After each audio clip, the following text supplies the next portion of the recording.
Very good morning to all the students. My name is Ankit और आज सबका मैं वेलकम कर रहा हूँ। आज हम करेंगे बीपीपी की नए टर्म की, यानी कि एमएससी मैनेजमेंट के अंदर अगर आपका टर्म 2 स्टार्ट हो गया है तो ये प्रेजेंटेशन आज आपके लिए है।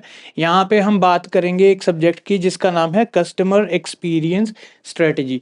तो अब इस टर्म के अंदर आपको क्या क्या इंस्ट्रक्शंस फॉलो करनी है, क्या क्या चीज़ें करनी है, कैसे कैसे आपकी क्लासेस होंगी, कहाँ से आपने डेटा एक्सेस करना है, कौन सी बुक्स को फॉलो करना है, वो सारा कुछ इसी प्रेजेंटेशन के अंदर आपको मिलेगा।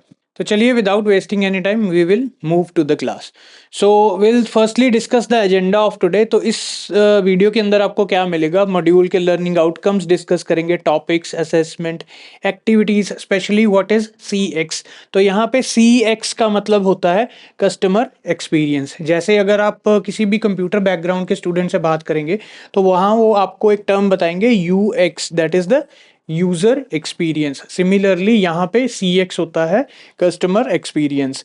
फिर उसके बाद आपकी एक्सपेक्टेशंस, ट्यूटर कम्युनिकेशन कैसे करेगा, स्टूडेंट की सपोर्ट कैसे मिलेगी, एंड आपके एक्सपीरियंसेस एक एक्टिविटी की फॉर्म में, क्वेश्चन आंसर, और फिर नेक्स्ट के लिए। So we'll move further. This is the beginning of the video, module learning outcomes. अगर आप इस मॉड्यूल को करते हैं तो आपकी लर्निंग के अंदर आपको क्या क्या सीखने को मिलेगा। Apprise the importance of customer experience for the success of the business. किसी भी बिजनेस को सक्सेसफुल बनाना है तो कस्टमर एक्सपीरियंस को आप कैसे अंडरस्टैंड करेंगे कि क्या ज़रूरत है, क्यों कस्टमर एक्सपीरियंस इंपॉर्टेंट है। तो स्पेशली ये चीज़ें आपको बहुत ही अच्छे से पता है। आजकल हम बहुत सारी ऐप्स यूज़ करते हैं, तो आपको पता है अगर कोई ऐप अच्छी नहीं होती, किसी का यूज़र इंटरफेस नहीं अच्छा, और उस यूज़र इंटरफेस की वजह से अगर उसका यूज़र एक्सपीरियंस अच्छा नहीं है तो डेफिनेटली वो ऐप कभी ना कभी पिट जाती है, फेल हो जाती है। फॉर एग्जाम्पल आपको मैं बता दूं, ऑरकुट थी एक ऐप, सोशल मीडिया ऐप। तो इसका कस्टमर एक्सपीरियंस यानी यूज़र एक्सपीरियंस अच्छा नहीं था, तो स्लोली एंड स्लोली ये फेड आउट हो गई और इसको रिप्लेस कर दिया फेसबुक ने। So will move further. Design and implement a customer journey mapping process, persona creation and measurement matrix. तो यहाँ पे तीन चीज़ों की बात हो रही है। कस्टमर जर्नी मैपिंग प्रोसेस मतलब कस्टमर का जो एक्सपीरियंस है, उसकी जो जर्नी है उसको कैसे मैप किया जाता है, कैसे उसको रिकॉग्नाइज किया जाता है। उसके बाद पर्सोना क्रिएशन, एक पर्सनैलिटी क्रिएट की जाती है, वो पर्सनैलिटी अच्छी है, बुरी है, या उसके अंदर कौन सी चीज़ों की रिक्वायरमेंट है। उसके बाद थर्ड में आता है हमारे पास मेजरमेंट मैट्रिक्स। तो इन चीज़ों को मेजर कैसे करें, है ना, कस्टमर का एक्सपीरियंस है उसको कैसे मेजर किया जाएगा, whether it is good, bad, high, low, वो सारा कुछ। थर्ड में आ गया आपके पास evaluate and propose organisational customer experience performance metrics. तो जो किसी ऑर्गेनाइजेशन के अंदर कस्टमर एक्सपीरियंस की परफॉर्मेंस है उसके कौन से मैट्रिक्स हैं, उनको कैसे हैंडल किया, कैसे स्टडी किया जाता है। Evaluate how organisations ensure a seamless omni channel customer journey. तो ओमनी चैनल यानी कि सिर्फ एक ही डायरेक्शन में चलने वाला कस्टमर जर्नी है जो ऑर्गेनाइजेशंस यूज करती हैं, उनको कैसे आप अंडरस्टैंड करोगे, कैसे आप उनको इवेल्युएट करोगे। लास्ट में हमारे पास है identify and critically evaluate customer experience processes in different industries. अलग अलग इंडस्ट्रीज में कौन से प्रोसेसेस हैं, and different brands, and discuss success factors for having a better customer experience. तो इन सभी आउटकम्स के अंदर मैंने जो चीज़ें आपको बताई हैं ये आने वाले वीडियोस के अंदर भी कैरी फॉरवर्ड होंगी, बट इस वीडियो के अंदर हम बेसिक देखेंगे कि कैसे क्या क्या होगा इस टर्म के अंदर आपके साथ। So without wasting any time we will move further.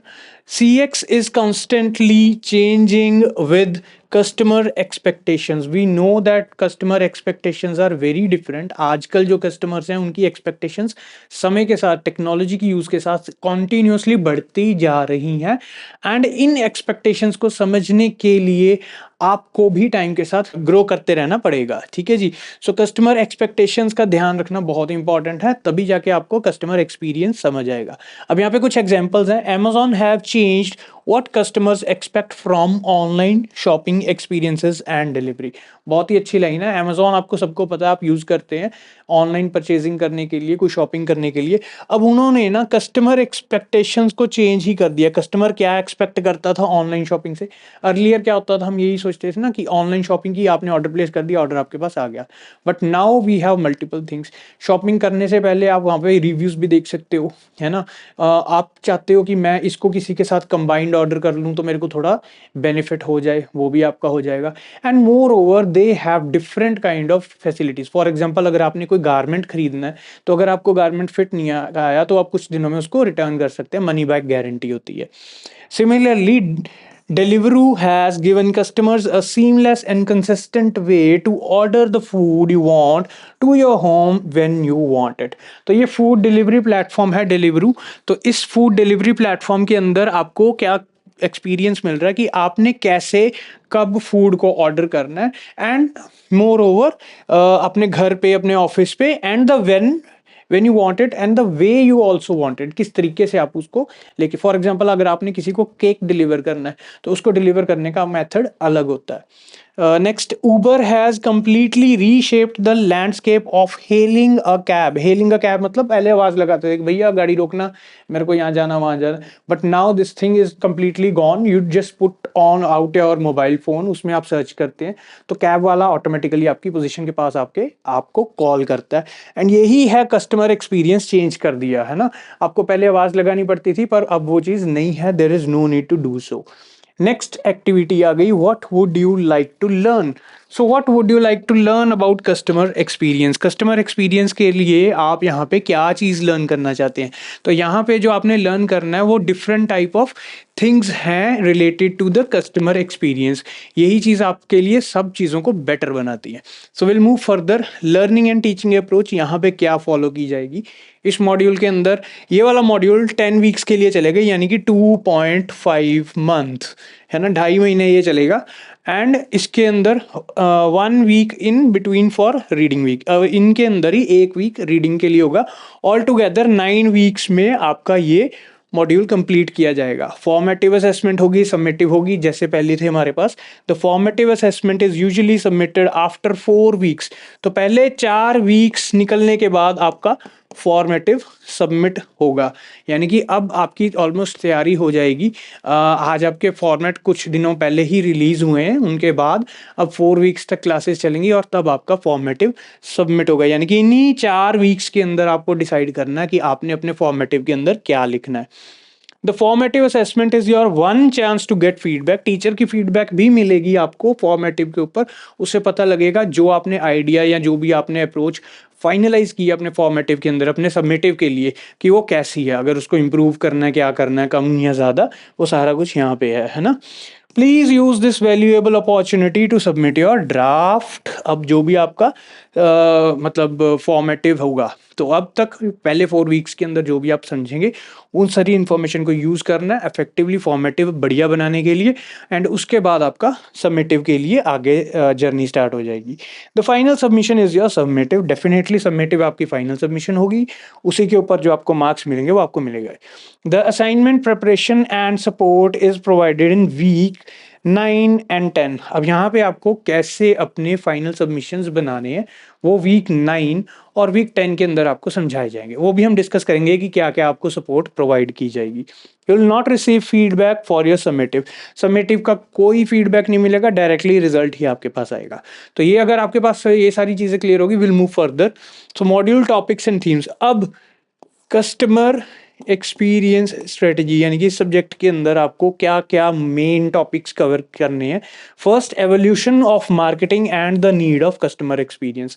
तो मार्केट कैसे इवॉल्व हुई, उसको कस्टमर एक्सपीरियंस की क्या ज़रूरत पड़ गई, क्या ज़रूरत है, क्या इंपॉर्टेंस है इस सब्जेक्ट की। कस्टमर एक्सपीरियंस डिज़ाइन प्रोसेस का, जो कस्टमर का एक्सपीरियंस उसका डिज़ाइन प्रोसेस क्या है। द कस्टमर जर्नी, कस्टमर की क्या जर्नी है, क्या क्या चीज़ें वो देखता ऑब्जर्व करता है, क्या क्या उसको अच्छा लगता है, बुरा लगता है, और कैसे उनको इम्प्रूव किया जाएगा। The customer strategy identifying the customer. तो यहाँ पे जो कस्टमर स्ट्रेटजी है वहाँ पे वो कस्टमर को आइडेंटिफाई करते हैं, तभी तो उनको पता लगता है कि इस तरह का कस्टमर है और इसको क्या चीज़ देनी है ताकि ये हमारे लिए बेटर बिजनेस ला सके। Customer strategy differentiating customers. तो अलग अलग टाइप के कस्टमर्स हैं, उनमें से सबको डिफरेंशिएट करना कि भाई ये तो वो कैटेगरी का, ये विंडो बाइंग वाला, ये छोटे प्रोडक्ट्स परचेज करेगा, ये रिटर्न बहुत करता है, ये वो है। तो उनको उस तरह के कस्टमर एक्सपीरियंसेस दिए जाएंगे ताकि वो बेटर बाइंग कर पाए। फॉर एग्जाम्पल, अगर आपको एक ऐसा कस्टमर मिल रहा है जो टी शर्ट परचेज करता है, बट जनरली वो 10 में से 5 बार रिटर्न कर देता है। इसका मतलब उसको कुछ असिस्टेंस चाहिए, उसको कुछ पसंद नहीं आ रहा, या कोई चीज़ उसकी एक्सपेक्टेशन से कम हो रही है। तो उन चीज़ों को कैसे इंप्रूव करना ताकि वो बेटर बिजनेस दे सके। रिसर्च एंड मेजरमेंट, अलग अलग तरह की रिसर्च जो करनी है और क्या इंपॉर्टेंट चीज़ें हैं जो मेजर करनी है। Customer experience governance and the role of the customer experience officer. तो यहाँ पे एक पर्सन है जो डेजिग्नेटेड है कस्टमर एक्सपीरियंस ऑफिसर के नाम से। वो यहाँ पे काफ़ी चीज़ें बताएगा कस्टमर के बारे में, ऑर्गेनाइजेशन को, कंपनीज को, ब्रांड्स को, ताकि वो बेटर सेल कर सके अपने प्रोडक्ट्स ऑनलाइन में। Customer experience and corporate culture, definitely अब हाँ यहाँ पे हमने जो बात की है वो सारी जनरल आम कस्टमर के लिए। तो कॉरपोरेट के अंदर भी कुछ प्रोडक्ट्स हैं जैसे कि कोई बिजनेस सॉल्यूशंस, तो वहाँ पे भी वो बिजनेस सॉल्यूशन जो सेल करनी है उनके लिए भी कस्टमर एक्सपीरियंस बहुत मैटर करता है। सो मूविंग फर्दर, यहाँ पे आप देख सकते हो इमेज, ये हब की इमेज है, इसको हम हब बोल लेंगे। आप बीपीपी लॉगिन करो, गूगल में जाके लिखो बीपीपी यूनिवर्सिटी लॉगिन। वहाँ पे आप जब अपना ईमेल आईडी और पासवर्ड डालोगे तो आप हब के ऊपर आ जाओगे। तो यहाँ पे आपके पास ऑप्शंस है होम, तो आप माई लर्निंग पे चले जाएंगे। माई लर्निंग के अंदर आपके वहाँ पे सब्जेक्ट का नाम हो जाएगा। तो जैसे यहाँ पे होम के अंदर गए, माई लर्निंग, फिर कस्टमर एक्सपीरियंस स्ट्रेटेजी सिलेक्ट किया। यहीं पे आपका सारा कंटेंट अवेलेबल है, आपके कोर टेक्स्ट रीडिंग्स, सो मॉड्यूल्स के अलग अलग प्रेजेंटेशंस, उनकी एक्टिविटीज़, उनके कुछ भी डॉक्यूमेंट्स हैं या फिर कुछ भी प्रेजेंटेशन है, क्लास नोट्स हैं, सारी चीज़ें यहाँ पे अवेलेबल हैं। आपने यहीं से इनको डिटेल में समझना, पढ़ना है और ध्यान रखना है। नेक्स्ट, बीपीपी ऑनलाइन लाइब्रेरी, बहुत ही इंपॉर्टेंट चीज़ है। ऑनलाइन लाइब्रेरी आपकी जो, इसके अंदर ही आपको ई टेक्स्ट प्रोवाइड किए गए हैं, कुछ और आर्टिकल्स हैं, जर्नल्स हैं, वो सारे यहाँ पे आपको मिलेंगे फ्री ऑफ कॉस्ट, इसमें कोई पेड नहीं है। एंड आपने मैक्सिमम यूटिलाइजेशन करना है उन चीज़ों का अपने असाइनमेंट्स बनाने के लिए, ताकि आपको अच्छे मार्क्स मिले। अब बात करते हैं हम कोर टेक्स्ट बुक की। तो यहाँ पे Don Peppers and Martha Rogers की एक बुक है, managing customer experience and relationships, 3rd edition. इसके आप 2nd एडिशन भी ले सकते हैं। अगर आपको ये लाइब्रेरी से मिल रही है इट्स वेल एंड गुड, अगर नहीं मिल रही तो आप इसको ऑनलाइन भी सर्च कर सकते हैं। इसके पेजेस, मॉड्यूल्स आपको कहीं ना कहीं से मिल जाएंगे, नहीं मिलेंगे तो कहीं ना कहीं आप इसको परचेज भी कर सकते हैं। तो ये बुक है आपकी जो कोर टेक्स्ट बुक है आपकी, इस कस्टमर एक्सपीरियंस स्ट्रेटेजी के अंदर यूज होने वाली है। इस बुक को आप जल्दी से जल्दी सिक्योर कर लें। नेक्स्ट, उसके बाद हार्ले मैनिंग्स और कैरी बोडाइन की ये एक बुक है। So this is outside in power of putting customers at the centre of your business, ये 2012 का एडिशन है अवेलेबल। एंड एक और भी बुक है 7th edition of digital marketing strategy implementation and practice, Dave Chaffey, Fiona Ellis शेफिक, और ये 2019 के एडिशन के अंदर अवेलेबल है। तो यहाँ पे इनका फ्रंट कवर आपको दिखा दिया गया। अगर आपको कहीं से ये बुक मिलती है तो सिक्योर कर लें इसकी ई कॉपी, बिकॉज इसी से ही आपका सारा सारा काम होने वाला है। मेजॉरिटी कंटेंट उन्हीं चीज़ों से करोगे तो आपके अच्छे मार्क्स आएंगे। Next is the activity 2, name one bad experience of buying a product और service and why it was bad. For example आप बोल सकते हैं कि I will give the example of a washing machine. तो मैं मार्केट से गया वॉशिंग मशीन परचेज करने के लिए, वो मेरा बैड एक्सपीरियंस क्यों था? बिकॉज जो मेरे पास वहाँ पे अटेंडेंट था, जो अटेंडेंट था यानी कि जो सेल्स एजेंट था, उसके पास कंप्लीट इन्फॉर्मेशन नहीं थी, वो उसको फीचर्स नहीं पता थे। उसने मेरे को मेरी रिक्वायरमेंट्स के अकॉर्डिंग बेस्ट प्रोडक्ट जो अवेल करवाना था, उसको उस चीज़ की समझ नहीं थी, तो वो मेरे को उस चीज़ में भी गलत लगा। तो ऐसी ऐसी चीज़ें मैं यहाँ पे लिख सकता हूँ। Moving further, assessment, you are required to write a 2500 word report on the customer experience strategy for a company for the products और सर्विसेज। यहाँ से आपका सारा मेन काम स्टार्ट हो जाता है, यानी कि 2500 वर्ड रिपोर्ट। यहाँ पे आपको एक अच्छी कंपनी सर्च करनी है, ठीक है जी। उस कंपनी का कोई प्रोडक्ट है, प्रोडक्ट सर्च करना है। प्रोडक्ट के बाद उसके अंदर जो प्रॉब्लम्स हैं उनको आपने डिफाइन कर देना है, या फिर और भी चीज़ें, उनकी जो कुछ स्ट्रेटजीज हैं, अप्रोचेस हैं, वो सारी चीज़ें आपने यहाँ पे इंक्लूड कर देनी है अपनी रिपोर्ट के अंदर। तो ये हम डिटेल में आगे बात करेंगे कि रिपोर्ट कैसे बनेगी। So moving further, individual assignment है, किसी की हेल्प नहीं लेनी है, आपने खुद सोचना है, खुद उसके अंदर सारी रिसर्च करनी है, ऐड करना है। समेटिव असेसमेंट हो जाएगी इसके बाद आपकी 2500 वर्ड्स की आपकी ये समेटिव असेसमेंट है, जो कि आपकी फाइनल सबमिशन होगी। इसको पास करने करने के लिए आपको चाहिए 50% marks. The assessment is comprised of 6 task. अब आपकी ये 2500 वर्ड्स की जो असेसमेंट है इसके अंदर 6 इंपॉर्टेंट पार्ट्स होंगे जो सेपरेटली मेंशन नहीं होंगे, बट आपको ये बता दिया जाता है कि उसके अंदर 6 चीजें कवर होनी है जो आपने करनी है। You will complete these over time through your weekly consolidation activity. तो जैसे आपके वीक्स चलते जाएंगे, वीक 1 2 3, तो उन्हीं वीक्स के अकॉर्डिंग आपने अपनी एक्टिविटीज के अंदर ये चीजें सीखेंगे और इनको आपने इंप्लीमेंट करना है अपने सबमिटिव के अंदर। Formative assessment is 700 words, 700 words की है and represents the first 3 task of your summative assessment.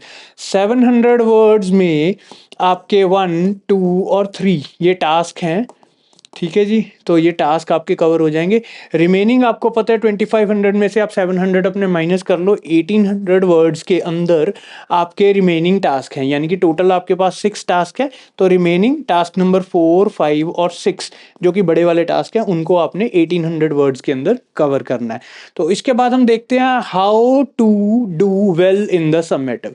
Summative के अंदर अच्छा क्या करना है। तो वीकली राउंड अप एक्टिविटीज में पार्टिसिपेट करो, उनको समझो, इंप्लीमेंट करो, it's very important. Formative assessment और उसका feedback way important to give you support. Marking guide को फॉलो करो हर टास्क के अंदर। टेबल दैट मैप्स असेसमेंट, अब मैपिंग भी करनी है। अब हम देखते हैं कैसे होगा ये सारा कुछ। उससे पहले आपकी एक एक्टिविटी और आ गई, name one good experience of buying a product और service and why it was good. कोई भी आप प्रोडक्ट जो आपने बाय किया, फॉर एग्जांपल आपने फ़ोन परचेज किया, उसका एक्सपीरियंस क्यों बेटर था। मे बी उन्होंने आपको बहुत अच्छा फील स्पेशल करवाया, आपकी अनबॉक्सिंग की वीडियो बना दी, या फिर उसके लिए आपको उन्होंने डिटेल में उसके पेमेंट प्रोसीजर बता दिए, या फिर आपको कुछ डिस्काउंट्स दे दिए। जो जो चीज़ें आपके दिमाग में आती हैं यहाँ पे आप ऐड करनी स्टार्ट कर दो, बिकॉज यही चीज़ें बेस बनाएंगी आपकी सबमिटिव के लिए।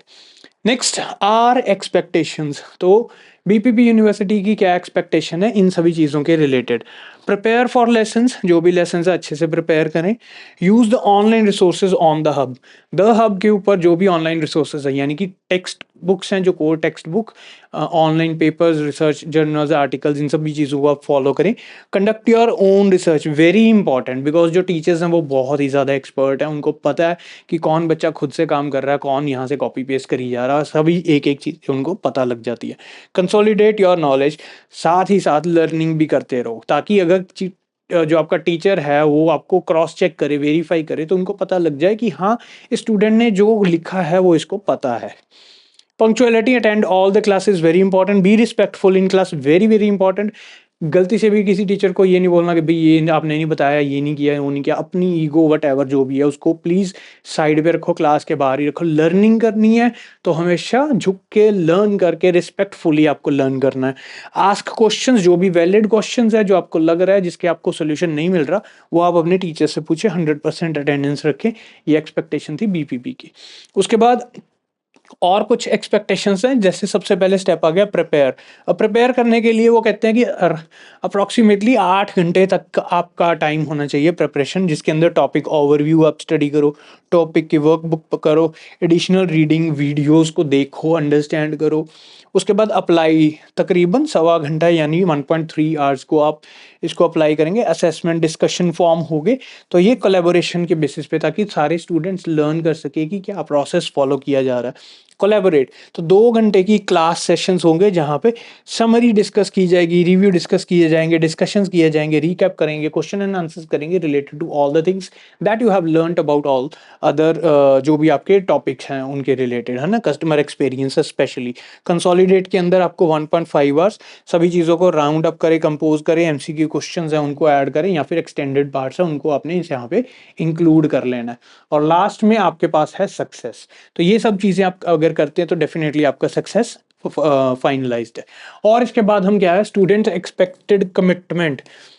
Just turning up the lesson is not enough. अपने सिर्फ लेसन्स को करना कंप्लीटली चीज़ नहीं है। आप यहाँ पे आते हो, यूके में स्टडी करते हो, you have to learn the industry and understand the things, because यही चीज़ें आपको जॉब दिलवाएंगी। Keep up with your weekly learning activities. जो वीकली लर्निंग एक्टिविटीज़ है उनको हमेशा अप टू द मार्क रखो। Do preparation and apply before the class session, अपनी तैयारी रखो क्लास सेशन के अंदर जब आप जाते हो तो पहले वाला रिवाइज करके जाएं। Engage during the class session, जो भी एक्टिविटीज़ हैं, जो भी आपने कंट्रीब्यूट करना वहाँ पे एंगेज करें। उसके बाद do the consolidate activities before moving on to the next topic. जो कंसोलिडेट एक्टिविटीज़ उनका कहीं ना कहीं बहुत इंपॉर्टेंट रोल है आपके सबमिटिव के सबमिशन के अंदर, तो आपने वो सारा कुछ करना है। ट्यूटर कम्युनिकेशन, अब यहाँ पे बात हो रही है ट्यूटर कम्युनिकेशन की, जो आपको कुछ हेल्प प्रोवाइड की जाएगी वहाँ आपने कैसे कैसे करनी है। सबसे पहले मॉड्यूल फॉर्म, ये पब्लिक एंड शेयर्ड आइटम्स होती हैं। यहाँ पे मैक्सिमम 48 वर्किंग आवर्स मिलेंगे आपको रिप्लाई करने। आपने कोई भी अपना डाउट पुट अप कर दिया फॉर्म के अंदर, जो आपके टीचर्स भी उसके मेंबर्स हैं या फिर और स्टूडेंट मेंबर्स हैं, तो कोई ना कोई वहाँ पे रिप्लाई कर देगा। ईमेल, आप प्राइवेटली कुछ पूछना चाहते हैं टीचर को, आपने अपना टॉपिक डाल दिया, उसके रिलेटेड कुछ पूछ सकते हैं, जो भी पूछना है उसका भी अप्रोक्सीमेटली 48 वर्किंग आवर्स के अंदर आपको रिप्लाई मिल जाएगा। What your tutor can not do, आपका जो टीचर है, जो ट्यूटर है, वो क्या नहीं करेगा। Give feedback on your formative और समेटिव बिफोर और आफ्टर सबमिशन। सबमिशन करने से पहले आप बोलते हैं कि भाई मेरा फॉर्मेटिव तैयार हो गया, मैं सबमिट तो कर देता हूँ, पर टीचर से पहले ही फीडबैक ले लो, नहीं मिलेगा आपको। सबमिट कर दो, उसके बाद ही मिलेगा। सिमिलरली सबमिटिव के लिए, सबमिटिव सबमिट करने से आप पहले सोचेंगे मैं फीडबैक ले लूँ, नहीं मिलेगा, बाद में नहीं मिलेगा। जो सबमिटिव कर दिया सबमिट, वही आपका फुल एंड फाइनल है। उसमें जो जो आपको टीचर ने पहले फॉर्मेटिव में फीडबैक दिया था, वही चीज़ बहुत काउंट करेगी। डिटेल में तभी टीचर से फीडबैक लें। गिव एक्सटेंशंस और प्रोवाइड रेफरेंसेस, नहीं होगा। कोई भी टीचर किसी भी बच्चे को कोई एक्सटेंशन नहीं देगा। जो भी आपकी फिक्स्ड डेट आ गई है सबमिशन की, तब ही आपकी सबमिशन होगी। उससे अगर आपने लेट कर दिया तो पेनल्टी, अगर पहले कर दिया it's okay, well and good. But try to make sure कि आप कहीं ये मत बोलो टीचर को कि भाई मेरा सो एंड सो प्रॉब्लम हो गया, ऐसा हो गया, वैसा हो गया, मेरे को एक्सटेंशन दे दो, नहीं मिलेगा। स्टूडेंट सपोर्ट के लिए 4 चीज़ें अवेलेबल हैं। First is the module support, second is the English language support, third is the academic support and fourth is the administrative support. अब तीनों, ये चारों चीज़ों के अंदर क्या क्या है। मॉड्यूल सपोर्ट, प्रोग्राम ट्यूटर्स हैं यहाँ पे, contact via the hub, forms और ईमेल। फॉर्म और ईमेल, यानी कि ये जो यहाँ पे मैंने आपको बता दिया, मॉड्यूल फॉर्म और ईमेल, इसके थ्रू आप कांटेक्ट करेंगे, अपना डाउट पूछेंगे। इंग्लिश लैंग्वेज सपोर्ट, तो इंग्लिश सपोर्ट स्टाफ अवेलेबल है, वहाँ से आप अपनी इंग्लिश रिलेटेड, की इंग्लिश ठीक से नहीं आ रही तो उसके रिलेटेड आप कंसल्ट कर सकते हैं। Academic support, academic support tutors होते हैं, उनसे कंसल्ट करें। Administrative support, student support office बना हुआ है, वहाँ पे जाएं, अपनी क्वेरी डालें और उनसे पूछ लें जो भी आपको चाहिए। यहाँ पे एक एग्जांपल भी दिखा दी, ऑनलाइन वाला फॉर्म है जो कैसे चलता है। फॉर एग्जांपल आपका प्रोग्राम सपोर्ट ऑफिसर है, वो आपका फर्स्ट पॉइंट ऑफ कांटेक्ट होगा कौन सी क्वेरीज के लिए, इस टाइप की क्वेरीज। आपको टाइम टेबल रिलेटेड कोई इशू है, हब आपका नहीं ठीक से चल रहा है, एक्सेस नहीं कर पा रहे हैं, कुछ डाउनलोड नहीं कर पा रहे हैं, असेसमेंट्स नहीं ओपन हो रहे, अटेंडेंस या उसका प्रोग्रेस नहीं आप देख सकते हो, support and advice through out your studies, किसी भी तरह के सपोर्ट एडवाइस चाहिए थ्रू आउट द स्टडीज़, उसके लिए एंड अपडेट रहने के लिए अपने प्रोग्राम के बारे में। तो ऐसी अगर आपकी कोई क्वेरीज हैं, आप अपने प्रोग्राम कोऑर्डिनेटर को, प्रोग्राम सपोर्ट ऑफिसर को कांटेक्ट कर सकते हैं। तो ये कैसे होगा, या तो आप हब के अंदर जाएं, हेल्प एंड सपोर्ट में जाएं, गेट इन टच के अंदर जाएं, क्वेरी फॉर्म वहाँ से ओपन हो जाएगा। ये क्वेरी फॉर्म है, कुछ इस प्रकार का ये दिखेगा। इसके अंदर आपने student ID number, contact name, phone, email ID, ये सारी चीज़ें टाइप, और नीचे एक बॉक्स होगा इसका, वहाँ पे आपने डिटेल में लिख देना जो भी है, सबमिट कर दें, आपको आपके हब के ऊपर ही रिप्लाई आएगा, वहीं से आपने इसको फॉलो करना। नहीं तो यहाँ पे एक कॉन्टैक्ट नंबर भी है, ये कॉन्टैक्ट नंबर आप नोट कर लें, +44020743070707। तो यहाँ पे आप कांटेक्ट कर सकते हैं अपने प्रोग्राम सपोर्ट जो ऑफिसर हैं उनके साथ। नेक्स्ट, एकेडमिक सपोर्ट ट्यूटर क्या हेल्प करेंगे, वो आपको की एकेडमिक स्किल्स डेवलप करने में हेल्प करेंगे। ठीक है, तो क्रिटिकल थिंकिंग कैसे करनी है, रिसर्च मेथड्स कौन से यूज़ करने हैं, रेफरेंसिंग कैसे करनी है, एकेडमिक राइटिंग कैसे करनी है, एग्जाम की टेक्निक्स, एसेंशियल मैथमेटिक्स, या फिर प्रेजेंटेशन स्किल्स आपकी कैसी होनी चाहिए, वो सारी चीज़ों के अंदर आपको ये हेल्प करेंगे। ठीक है जी, ये बुकिंग हो जाती है ऑनलाइन हब के ऊपर, ये मैंने आपको पहले बता दिया, आप ऐसे कर सकते हैं। इसके बाद आपके पास जो ऑप्शन है that is the English support. English support advisers हैं, वो आपको किन चीज़ों में हेल्प करेंगे। ठीक है, अब डिटेल में इंग्लिश सिखाएंगे तो नहीं, but how we will get assistance from them. Structure your writing appropriately. आपकी जो राइटिंग है उस राइटिंग को आपने कैसे करना है उसको वो चीज़ ये सारी एक्सप्लेन कर देंगे। Right speak more clearly and accurately, कैसे आपने बोलना है, किन शब्दों को कैसे बोलना है, आपने कैसे लिखना है, क्लैरिटी कैसे लेके आनी है अपने कंटेंट के अंदर, उसमें हेल्प करेंगे। Develop skills such as academic referencing, academic referencing इन कैसे करनी है, APA 7 स्टैंडर्ड्स, हार्वर्ड रेफरेंसिंग, वो सारी चीज़ें कैसे करनी है उसमें आपको हेल्प करेंगे। जैसे कि आपके पास एक जर्नल है, तो जर्नल में से आपने रेफरेंस डालना है, वो कैसे डालना है, बुक के अंदर कैसे डालना है, क्लास नोट्स के डालना है, वो कैसे करना है, ऐसी चीज़ें। Explain any areas of difficulty with language, तो ये सारी चीज़ें आपकी वो इसके अंदर हेल्प करेंगी। मूविंग फर्दर, अगर आपका यहाँ पे कोई क्वेश्चन आंसर होगा तो आप अपने क्वेश्चंस पूछ सकते हैं। लास्ट में आपको बोलेंगे कि आपको नेक्स्ट मॉड्यूल के अंदर हम मिलेंगे। So this is the very introductory class. And अगर आपको असिस्टेंस चाहिए अपनी असाइनमेंट्स के अंदर, आप अभी से ही हमें कॉन्टैक्ट कर सकते हैं। Then contact number is 9463628940। अगर आपको अपनी असाइनमेंट्स के रिलेटेड हेल्प चाहिए तो आप हमारे व्हाट्सएप पे कॉन्टैक्ट करें। We are definitely there to help you out for the best results. और इन वीडियोज़ के साथ ही अब एक वीडियो और भी आएगी जिसमें हम अपने पास्ट 5 ईयर्स के रिजल्ट्स शेयर करेंगे आपके साथ। Thank you for watching. Thank you everyone.